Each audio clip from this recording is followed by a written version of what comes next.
The decision to repeal the luxury tax on private jets and yachts, in our view, is a difficult to understand reversal of the principles that were used to justify the measure when it was introduced at the time.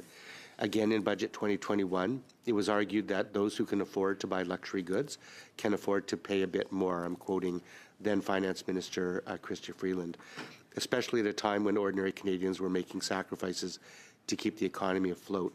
In New Democrats' view, that logic still holds, yet we're now abandoning the luxury tax on private jets and yachts entirely. There was some justification argued that the luxury tax costs more to administer than it brings in, but the 2025 budget, I think, belies that claim.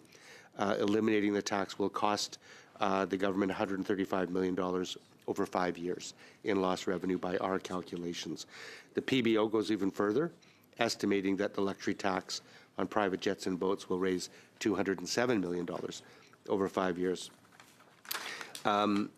What makes this decision a little bit more difficult for us is that unions in the aviation and boating sectors have proposed practical solutions to address the potential industry impacts of these measures.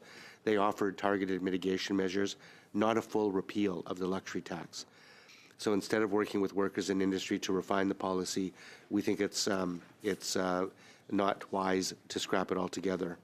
So the result, Madam Chair, is that this is a policy retreat that gives up hundreds of millions of dollars of revenue at a time when the government, we think, really needs it.